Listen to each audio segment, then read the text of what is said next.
I was trying to get in out there just now in that awful crowd. Only it's not an awful crowd, it's a good crowd. We're proud to see the folks, but there's a big crowd out there, and I was trying to get through. And all of a sudden, a fella grabbed me, and it was dark. And he grabbed me, and he said, I'm going to kiss you or die trying. You ain't saw his name in no death notices, have you? He grabbed me, and he kissed me right on the back of my neck, right there. He sure didn't know his way around, did he?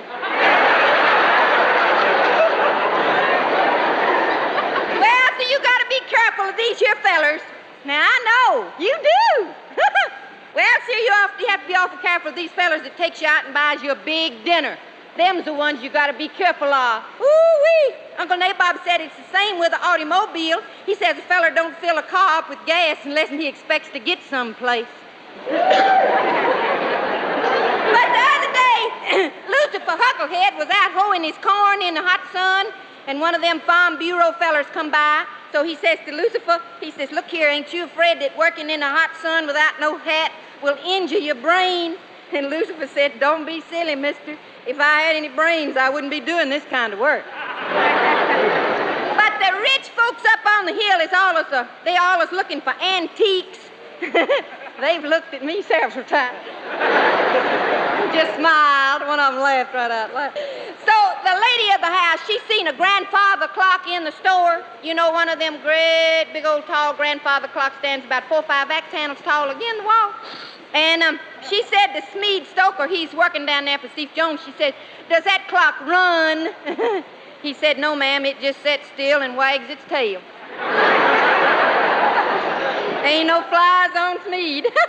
Well, till later, you know what? I was just thinking about that clock, put me in the mind of Aunt Ambrosia and Uncle Nabob. They got them one of them newfangled clocks the other day. And you know, in the middle of the night, the first night they got it, well, something went wrong on the inside of that old clock, and instead of it striking 1 after 12, it struck 13.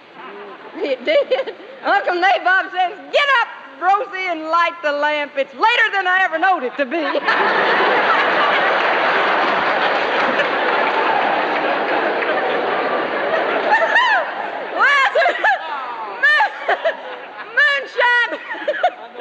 Moonshine McGinney, he's got him a new dog. I wish y'all could see that little old dog.